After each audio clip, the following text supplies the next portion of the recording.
Bonjour à tous et bienvenue pour cette nouvelle vidéo. Aujourd'hui j'ai décidé de vous faire un petit update lecture, alors il sera moins long que les précédents parce que d'habitude je parle de 4 livres différents dans mes updates lecture. Cependant aujourd'hui je n'en ai lu que 2 à ce jour, je n'en ai terminé en tout cas que 2 pour la simple et bonne raison que j'ai eu la très bonne idée d'en commencer 5 en même temps.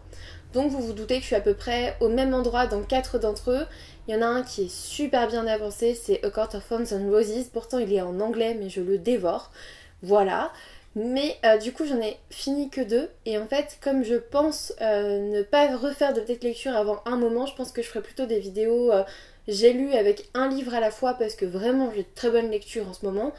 Et du coup voilà, je pense que c'était le moment de faire un petit update lecture avec seulement 2 livres. Dans cet update lecture, je vous parlerai de Phobie douce de John Corey Reilly aux éditions Casterman, mais aussi du tome 1 de Platinum End de Tsugumi Oba aux éditions Kazé. On commence donc par Phobie douce de John Corey Reilly aux éditions Casterman. Donc je remercie d'ores et déjà les éditions Casterman pour cet envoi, c'est en effet un service presse.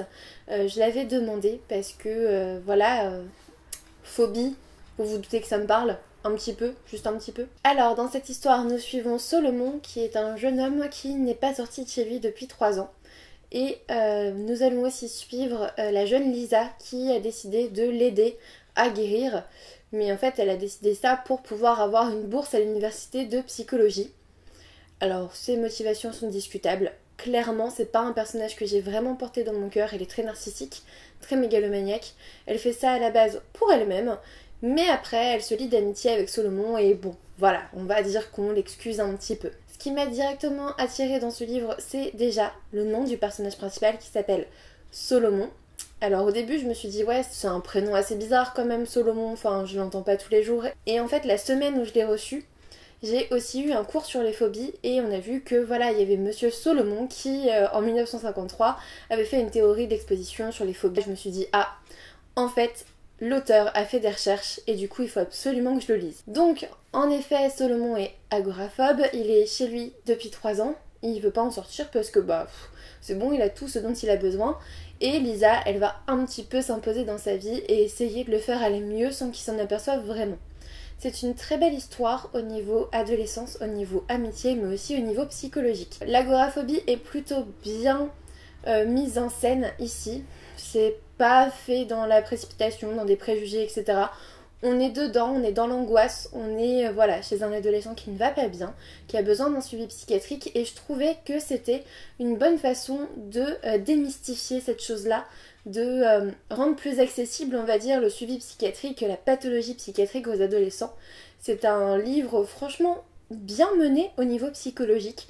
J'ai plutôt bien aimé. Les parents de Solomon sont un petit peu à côté de la plaque, mais en même temps, la plupart des parents de ce genre d'adolescents sont franchement dépassés. En fait, ils comprennent pas trop ce qui arrive à leur enfant et du coup, voilà.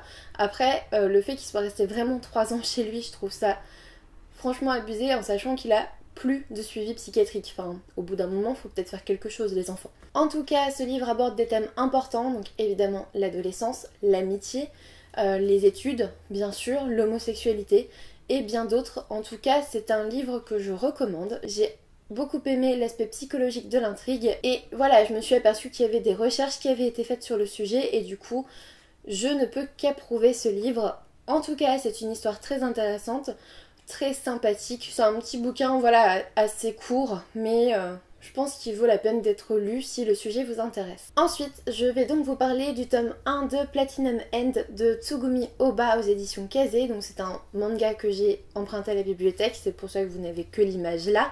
En tout cas, j'avais vraiment envie de découvrir cette saga parce que le résumé m'avait bien dit. En fait, nous suivons un jeune homme qui s'appelle Mirai qui a décidé de mettre fin à ses jours en se jetant du haut d'un building et qui se fait rattraper par un ange qui s'appelle Nas, il me semble, juste avant de toucher le sol. Donc voilà, Nas lui propose des pouvoirs pour lui redonner espoir, c'est censé le rendre heureux à plus long terme et du coup lui redonner goût à la vie tout simplement. Ce que Mirai découvre ensuite, c'est que surtout il est maintenant engagé dans une compétition mortelle avec 13 autres candidats pour devenir le prochain dieu.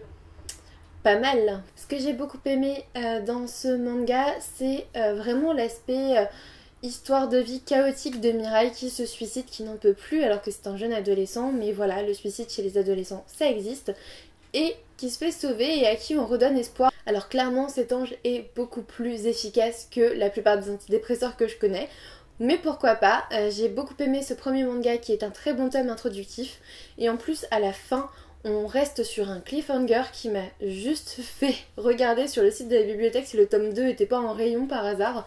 Alors ils l'ont, donc je lirai très rapidement le tome 2. En tout cas j'ai hâte parce que voilà, la fin elle est franchement insoutenable quoi, il faut que je sache vraiment ce qui se passe. Dans tous les cas, si le sujet vous intéresse, n'hésitez pas à le lire à votre tour. C'est déjà terminé pour cette update lecture, je sais ça a été rapide mais en même temps les vidéos courtes parfois ça fait du bien. En tout cas si vous n'êtes pas au courant que je fais gagner un livre actuellement, je vous invite à aller voir la vidéo que j'ai postée hier. Il s'agit d'un concours ouvert à tous mes abonnés sur YouTube pour vous remercier d'être toujours de plus en plus. Là on a dépassé les 700, je crois qu'on approche vraiment des 800, donc il était temps que je fasse un concours parce que bientôt je vais devoir faire un concours pour les 800.